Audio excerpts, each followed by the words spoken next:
నువ్వు నువ్వు లేచి నీ దేశం నుండి, నీ బంధువుల యొద్ద నుండి, నీ తండ్రి యొద్ద నుండి బయలుదేరిపోసి పో వెళ్ళు.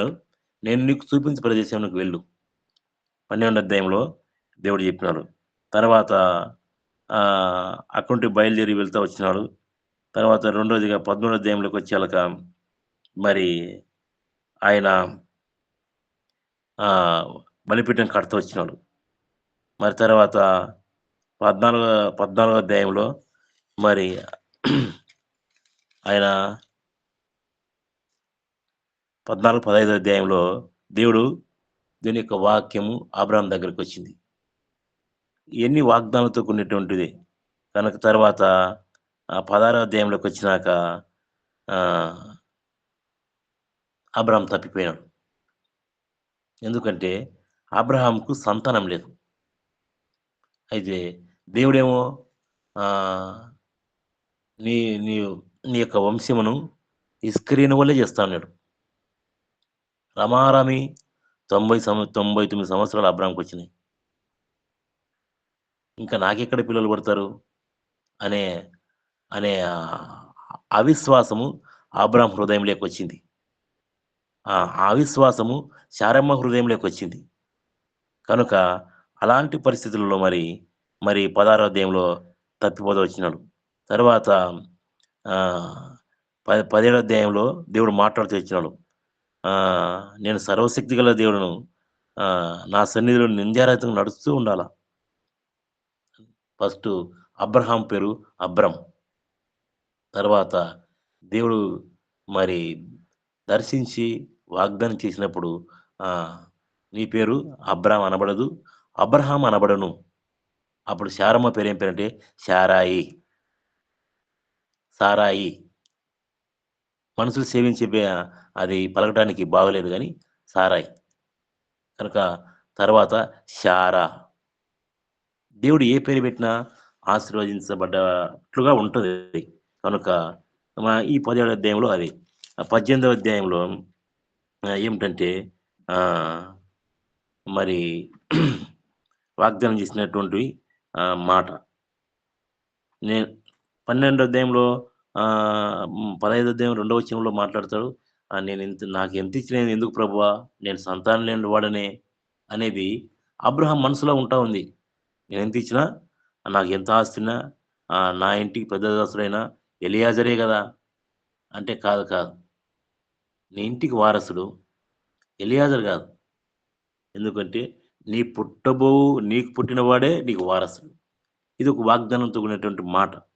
కనుక మరి తర్వాత 15వ అధ్యాయం 15 అధ్యాయం 15వ అధ్యాయము మరి 4, 5 వచనాలలో మరి ఆ! మరి ఈ మాట ఉంది. తర్వాత ఆహ్, నీ 15 అధ్యాయము 4, 5 వచనంలో నీ సంతానము ఆకాశ నక్షత్రముల కంటే మరి ఆకాశ నక్షత్రముల కంటే విస్తారంగా నీ సంతానం ఉంటదని వాగ్దానం చేసినాడు. తర్వాత 18వ అధ్యాయము మరి 10వ వచనంలో దేవుడు వాగ్దానం ఇచ్చినాడు. ఏమంటే ఆహ్, అందుకాయన ఈ మీదటికి ఈ కాలము నీ యొద్దకు నిశ్చయముగా మరల వచ్చెదను. అప్పుడు నీ భార్య అయిన శారాకు కుమారుడు కలుగును అని చెప్పాను. అప్పుడు అబ్రహాముకు రమారమి 99 సంవత్సరములు. ఆ డేరా చాటున శారమ్మ నవ్వుకున్నది. ఏమని నవ్వుకున్నది? నేను ఆహ్, మరి స్త్రీ ధర్మము మరి పొడిగిన దానెను. మరి తర్వాత నా భర్త వృద్ధుడు.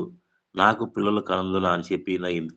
దేవుడు హృదయరహస్యం ఎరిగిన దేవుడు గనుక దేవుడు మాట్లాడుతూ ఉన్నాడు అబ్రహాంతో. "నీ భార్య నవ్వనేలా?" అంటే, నేను నవ్వలేదని అబద్ధం ఆడాల్సొచ్చింది శారమ్మ. కనుక అందుకే దేవుడు చెప్పేసినాడు. "వసంతకాలంలో నీ దగ్గరికొస్తా. అప్పుడు నీ కుమారులను కలుగుతాడని" చెప్పి వెళ్ళిపోయాడు. ఇదంతా ముందు ఒక, ఒక పరిచర్య జరిగింది వారికి. ఎక్కడంటే 18 అధ్యాయం మొదటి వచనంలో ఎండవేల గుడారపు ద్వారమునొద్ద మరి అబ్రాహాం కూర్చుంటే దేవదూతలు ఆ మార్గాన వెళ్తా ఉండగా అబ్రహాం ఎదుర్కొని వాళ్ళ మీద సాగిలపడి నమస్కారం చేసి ఆహ్, మరి మాట్లాడుతూ ఉన్నాడు. పరిగెత్తుకొనొచ్చి ప్రభువా! నీ కటాక్షం నా మీద ఉన్నలా నువ్వు దాటిపోవద్దు. కొంచెం నీళ్లు తెప్పిస్తా కాళ్ళు కడుక్కోండి. ఆ నీళ్లు తాగండి. కొంచెం ఆహారం చేస్తా తినండి. మరి వెళ్ళండి. ఆ! ఎందుకంటే మనం గూడా ఏదైనా మనకు కావాలంటే దేవుని ప్రేమించే వారంగా ఉండాల. ఇక్కడ అబ్రాహాము ఆ ప్రేమించిన కారణాన్ని బట్టి మరి అక్కడ ఏం చేస్తున్నాడంటే ఆహ్, తన సంతానము కలగటానికి ఒక అవకాశం వచ్చింది. తర్వాత అంతేగాదు జరగబోయేటువంటి భయంకరమైనటువంటి పరిస్థితులు గూడా దేవుడు చెప్తా వచ్చినాడు. ఎందుకు సొదొమ, గొమొర్రా పట్టణం కాల్చనీకి పోతా ఉంటే మరి దేవుడు అబ్రాహాంకు ఆహ్ తెలియపరిచాడు. అబ్రాహాం గూడా ప్రార్థన చేస్తానికి ఒక అవకాశం దొరికింది. ప్రభువా! ఆ గ్రామంలో ఒక 50 మందన్నా, ఒక 30 మందన్నా, ఒక 10 మందన్నా లాస్ట్‌కు ఉంచితే ఇడిసిపెడతావా? అని ప్రార్థించడానికి అవకాశం గూడా దొరికింది. కనుక మనం గూడా దేవుని సన్నిధిలో ఉన్నప్పుడు మనం ఏం చేయాలంటే ప్రార్థించేవారుగా ఉండాలా. ఆతిథ్యం ఇచ్చేవారుగా ఉండాలా. దేవునికి కృతజ్ఞత సమర్పించే వారంగా ఉండాలా. అప్పుడే మన వాగ్దానాలు నెరవేరుతాయి. ఊరికి మన వాగ్దానాలు నెరవేరవు. ఎందుకంటే అబ్రహాం జీవితంలో అలాగ చేసినాడు గనక ఆహ్, నెరవేరుతూ వచ్చినాయి. అంతేకాదు నిర్గమకాండము 32, 37 వచనంలో ఇశ్రాయేల్ 6,00,000 మంది 400 సంవత్సరములు బానిసత్వం జేస్తారు. దేవుడు ఎప్పుడు ఇశ్రాయేల్ ప్రజలు హ్మ్. ఐగుప్తు దేశానికి పోయిన మంది ఎంతమందంటే 70 మంది. 70 మందైతే 6,00,000 30 30,000 మంది కాల్బలం కలిగిన వారైనారు. ఇశ్రాయేలు పిల్లలు కాక. కనుక వీళ్ళు అప్పుడే చెప్పిన దేవుడు. వీళ్ళు 430 సంవత్సరములు అక్కడ వాళ్ళు ఐగుప్తులో ఉంటారని. ఇదంతా వాగ్దానం యొక్క నెరవేర్పు. వాగ్దానం అంటే జరిగినాక చెప్పేది గాదు గానీ, జరగక తొలికే చెప్పేది. ఓహ్! కొంచెం సమయం మనకు తక్కువగుంది. మరి, మరి మనం గూడా మీరు పేన కాగితం తీసుకొని రాసుకోవాలని ప్రేమపూర్వకంగా మనం కూడా చేస్తా ఉంటున్నాం. తండ్రి మరి ఆహ్, ఎప్పుడు దేవుడు ప్రవచనం ద్వారా పాత నిబంధన కాలంలో ప్రవచించినాడు. కొత్త నిబంధన కాలంలో ఎప్పుడు మనకు నెరవేరిందండి. ఆ నెరవేర్పును బట్టి కొన్ని వచనాలు మీకు చెప్తా. మీరు రాసుకొని ఇంటికాడ చూసుకోవాలని ప్రేమపూర్వకంగా తెలియజేస్తా ఉంటున్నాను. అబ్రహాం వాగ్దానం చేసిన సంతానం ఆదికాండం 18 అధ్యాయం 18 వచనంలో మాట్లాడితే మరి నెరవేర్పు ఎప్పుడు జరిగిందంటే ఆహ్, అపోస్తల కార్యం 3 అధ్యాయం 25 వచనం, మరి మత్తయి సువార్త 1 అధ్యాయం 1 వచనంలో అలా జరుగుతా వచ్చింది. ఇస్సాకు వాగ్దాన సంతానం ఆదికాండం మరి 17 అధ్యాయం 19 వచనంలో మరి ప్రవచనం నెరవేరితే, ఆ ప్రవచన నెరవేర్పు మత్తయి సువార్త హ్మ్. ఒకటో అధ్యాయం రెండో వచనం, లూకాసు సువార్త మూడో అధ్యాయం 34 వచనంలో నెరవేరుస్తా వచ్చింది. అంతేకాదు మరి యూదా గోత్రం నుండి వచ్చుట అంటే యేసుక్రీస్తు ప్రభువు యూదా గోత్రం నుండి రావాలి గనుక మరి ఆదికాండం 49 అధ్యాయము 10 వచనంలో ఆ ప్రవచనాన్ని ప్రవచిస్తే ఇప్పుడు దాని నెరవేర్పు ఎలాగుందంటే లూకాసు సువార్త మూడో అధ్యాయం 33 వచనం, మత్తయి సువార్త 1, 2 మత్తయి సువార్త ఒకటో అధ్యాయం 2, 3 వచనంలో నెరవేరుతా వచ్చింది. అంతేకాదు దావీదు సింహాసనం వారసుడు అనే ప్రవచనం ఎప్పుడు నెరవేరబడిందంటే ఆహ్, యెషయా రాసిన గ్రంథం 9వ అధ్యాయం 7వ వచనంలో ఏలయనగా మనకు శిశువు పుట్టెను. ఆయన భుజం మీద రాజ్యభారం ఉండును అనే మాట ప్రవర్తించి వచ్చినప్పుడు ఆహ్, మరి ప్రవక్తలు అది ఎప్పుడు నెరవేరిందంటే మత్తయి సువార్తలో 1:1లో మరి నెరవేరుతా వచ్చింది. అంతేకాదు మరి యేసుక్రీస్తు యొక్క జన్మస్థలం మీకా రాసిన గ్రంథము 5వ అధ్యాయం 2వ వచనంలో యూదా బెత్లెహేమా నువ్వెంత మాత్రము అల్పమైన దానివి కావు అనే మాట, నీలో నుండి రాజులు వచ్చును అనే మాట ప్రవచిస్తే మీకా ప్రవక్త మత్తయి సువార్త 2వ అధ్యాయం 1 వచనం, లూకా సువార్త 2వ అధ్యాయం 4, 7 వచనాల్లో మరి నెరవేరుతా వచ్చింది. మరి జన్మ స్థ ఆయన జన్మస్థలం దానియేలు రాసిన గ్రంథం 9వ అధ్యాయం 25 వచనంలో మరి అభిషిక్తుడు నీలో నుండి వచ్చును అని ప్రవచిస్తే అది ఎప్పుడు జరిగిందంటే లూకాసు వార్త 2వ అధ్యాయం 1, 2 వచనాలు మూ 3, 7 వచనంలో మనకు నెరవేరుతూ వచ్చింది. మరి ఇంకొక కన్యక ద్వారా పుట్టుట యెషయా రాసిన గ్రంథం 7వ అధ్యాయం 14 వచనంలో కన్యక ద్వారా పుట్టుట యెషయా గ్రంథం 7వ అధ్యాయం 14 వచనంలో మరి ప్రవచిస్తే మత్తయి రాసిన సువార్త 1వ అధ్యాయం 18 వచనం, లూకాసు వార్త 1వ అధ్యాయం 26 వచనంలో మరి ఆ ప్రవచనం నెరవేరుతూ వచ్చింది. మరి తర్వాత మరి యేసుక్రీస్తు ప్రభు పుట్టినప్పుడు ఆ జ్ఞానులు ఆయన్ను దర్శించినప్పుడు మరి హేరోదు రాజు నాకు కూడా వర్తమానం తేండి అని చెప్తే ఈ జ్ఞానులు నువ్వు హేరోదు దగ్గర పంపించకుండా మరి ఆహ్, వేరే దారిన దేవుడు నడిపిస్తే ఆ హేరోదు ఏం చేస్తున్నాడంటే మరి ఆ చుట్టుపక్కల ఉన్నటువంటి ఆ గ్రామంలో బెత్లెహేం గ్రామంలో 2 సంవత్సరాలు 2 సంవత్సరాలు పైబడిన పిల్లలందరినీ కూడా హేరోదు చంపించినాడు. ఆ ప్రవచనం ఎలాగంటే శిశువుల హత్య ఇరిమీయా రాసిన గ్రంథము 31 అధ్యాయం 15 వచనంలో ఇరిమీయా ప్రవక్త ప్రవచిస్తే, మత్తయి రాసిన సువార్త 2వ అధ్యాయం 16 వచనంలో మరి ఇది ప్రవచన అది నెరవేర్పు జరుగుతూ వచ్చింది. మరి అంతేగాదు, మరి ఇంకా కొన్ని వచనాలున్నాయి కానీ, మనకు సమయం లేదు. కనుక దేవుని యొక్క వాగ్దానం ఎలాగుంటదంటే, మరి అవి ఏమి శూన్యంలో సృష్టి ఎలాగ కలిగిందో, మరి దేవుని యొక్క వాగ్దానం అలాగనే ఉంటది. అది ఆహ్, దేవుడు ఈ భూమి, ఆహ్, సముద్రము ఇవన్నీ ఏం లేదు. శూన్యంలో శూన్యమే ఉండింది. దేవుని యొక్క మాట ద్వారా సమస్త సృష్టి ఎలాగ జరిగిందో, అలాగనే ఆయన వాగ్దానం గూడా అలాగనే జరుగుతాయి. ఇంకా, ఇంక కొన్ని మాటలు మనం చూసినట్లయితే, ఆయనను పాపులతో సిలువ వేయుట, కుడి వైపునొకరు, ఎడమ వైపునొకరు వారైతే పాపులే. అయితే రోమా సామ్రాజ్యంలో పాపం చేసిన వారికి ఎలాంటి శిక్ష విధిస్తారంటే, శిలువ మరణం. మన మన భారతదేశ చట్ట ప్రకారం ఎవరైనా ఎంతో పెద్ద తప్పు చేస్తే ఉరిశిక్షేస్తారు. ఉరిశిక్ష వేస్తారు. మన యొక్క భారతదేశ చట్టం. ఆ రోమియో సామ్రాజ్యం యొక్క చట్టము పాపం చేసిన వారిని, తప్పు చేసిన వారిని సిలువకు మరణం అప్పజెప్తారు.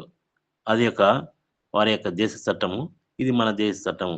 కొందరు మనం గూడా మన ఇండియాలో గూడా మరి సిలువను తీసుకొని ఒక నిలుకొయ్యను, అడ్డకొయ్య తీసుకొని ఏర్పరిచి, దాన్ని మరి ఇండ్లెమ్మడి ఊరేగించుకుంటూ, దానికి పూలమాల వేస్తూ, మరి మనవారు గూడా కొంతమంది ఆచారంగా చేస్తూ ఉంటారు.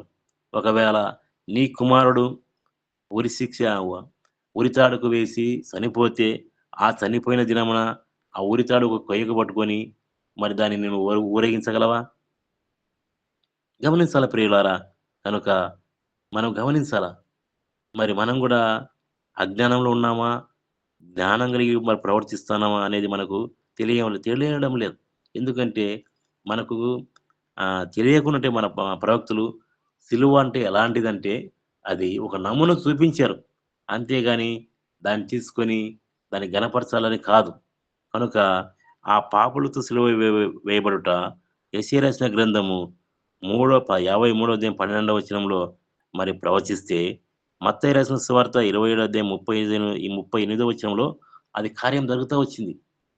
ఎందుకంటే కుడి వైపున ఒకరు, ఎడమ వైపున ఒకరు మరి సిలువ వేయబడుతూ వచ్చినారు. మరి అంతేకాదు, చేతులు, కాళ్ళు సిలుచబడుట, మరి కీర్తనకారుడు 22వ అధ్యాయం 16వ వచనంలో ప్రవచిస్తే, జెకర్యా 12:10లో ప్రవచిస్తే, అది ఎప్పుడు కార్యం జరిగిందంటే, మరి దీనికి ఎన్నో ఆహ్, వందల సంవత్సరాలుంది. వందల సంవత్సరాల ముందే ప్రవచించినారు ప్రవక్తలు. ఆ ప్రవక్తలు ప్రవచించిన ఆ వాగ్దానాలే మరి నెరవేరుతూ వచ్చినాయి. అందుకే యేసుక్రీస్తు ప్రభువు అంటాడు, "నేను ధర్మశాస్త్రమును కొట్టివేయడానికి రాలేదు. నేను ధర్మశాస్త్రం అంతటిని నెరవేర్చడానికొచ్చిన. దానిలో ఒక సున్నయినా, ఒక పొల్లైనా తప్పిపోదు. ఎందుకంటే భూమి ఆకాశమునైనను గతించిపోవును గాని, నా మాటలు ఎంత మాత్రమును గతించవు." కనుక ప్రియమైన సహోదరి, సహోదరులా, ధర్మశాస్త్రమును ఆయన మాత్రమే నెరవేర్చినాడు. ఆయన నెరవేర్చి నీ కొరకు, నా కొరకు యజ్ఞ పశువుగా, బలి పశువుగా ఆ శిలువలో మరణించినాడు.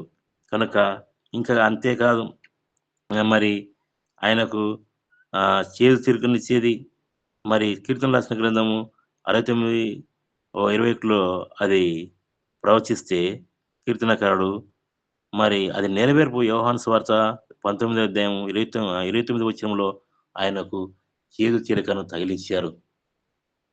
కనుక మనం గూడా అది నెరవేర్పు మన వాగ్దానం తీసుకుంటాం రేపు. మరి జనవరి మొట్టమొదటిగా తీసుకుంటాం.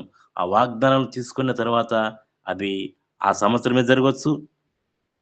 తర్వాత ఇంకా ఆహ్, ఇంకా వ ఇంకా ఏందంటే కొన్ని ఏళ్ళు కూడా జరగొచ్చు. కనుక నాకు జరగలేదే, దేవుడు నాకు వాగ్దానం ఇచ్చినాడని నువ్వు అవిశ్వాసంగా వాగ్దానంలో తొలగిపోయేదానికి వీల్లేదు. ఎందుకంటే మరి యెహోషువ రాసిన గ్రంథంలో 21 వచనంలో యెహోవా ఇచ్చిన మాట ఏ మాట కూడా తప్పిపోలే. యెహోషువ అంటాడు. ఆయన ఇచ్చిన మాటల్లో ఏది తప్పిపోలే. కనుక మరి మనం కూడా వాగ్దానం చేసుకుంటున్నాం. మ చివరిగా ఒక మాట చెప్పి ముగించాలనుకుంటున్నా. తండ్రి గమనించండి.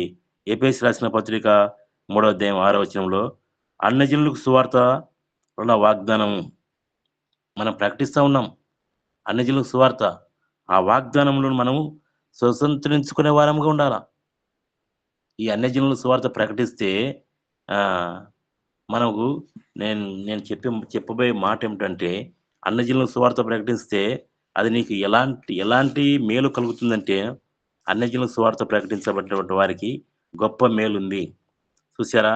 ఆహ్, ఎ చివరిగా 21వ అధ్యాయము ప్రకటన రాసిన గ్రంథము మరి చూడండి 21వ అధ్యాయము నేను చదువుతాను ఊరికే.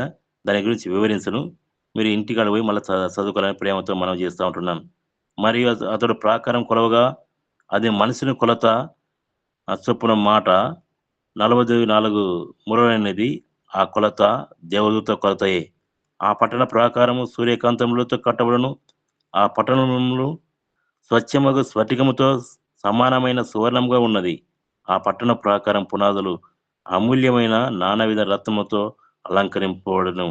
మొదట సూర్యకాంతపు రాయి, రెండవది నీలము, మూడవది యమున, నాలుగవది పచ్చ, ఐదవది వైడూర్యము, ఆరవది కెంపు, ఏడవది రత్నము, ఎనిమిదవది గోమేధికము, తొమ్మిదవది పుష్యరాగము, పదవది సువర్ణ సునీలము, 11వది పద్మరాగము, 12వది సుగంధము. దాని 12 గుమ్మములు 12 ముత్యములతో అలంకరింపబడెను. ఒక్కొక్క ముత్యంతో కట్టబడినది. ఒక్కొక్క ముత్యం అంటే ఈ 12 గుమ్మములు పరలోకంలో కట్టబడేది భూలోకంలోనే నీకు నాకు ఇచ్చినారని మనం గమనించాలి. మీరు ఎలాగుంటారు? ఎలాగ కట్టబడతారు? అక్కడ దేవాలయం లేదు. ఆ పరలోకంలో యేసుక్రీస్తే దేవాలయం. అక్కడ సూర్యుడని, చంద్రుడైన లేడని పరిశుద్ధ గ్రంథంలో రాయబడింది. ఈ భూలోకంలోనే మరి నువ్వు ఎలా కట్టబడతావు? ఈ యొక్క 12 గుమ్మలో 12 ముత్యములకు పోలి ఉన్నది. ఏ ముత్యమునకు నువ్వు పోలి ఉంటాం. నేను ఏ ముత్యమునకు పోలి ఉంటామనేది మనం గమనించాలి.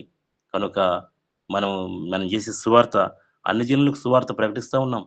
ఏ ముత్యంగా నువ్వు ప్రకటిస్తావనేది మనం గమనించాలి. ఇప్పుడు యూసీవై టీమ్‌లో నాకు చాలా నచ్చినదేమంటే చాలామంది స్త్రీలు, పురుషులు మరి సువార్తలు ప్రకటిస్తా ఉంటున్నాం.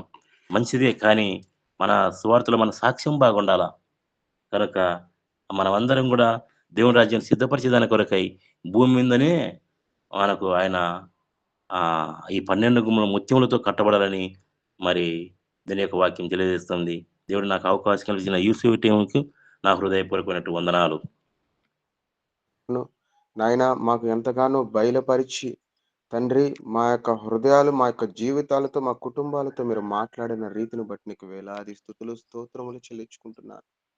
తండ్రి ఇదిగో ఇటు చెప్పబడిన ఇటు వాగ్దానం మీ యొక్క మాటలు నాయన ప్రభువ, మా యొక్క కుటుంబాల్లోనూ, మా యొక్క జీవితాల్లోనూ నాయన ప్రభువ, మా యొక్క నడవడికల్లోనూ, మా యొక్క ప్రవర్తనల్లోనూ నాయన ప్రభువ, నాయన నెరవేర్చులాగున మీరు సహాయము దయచేయండి.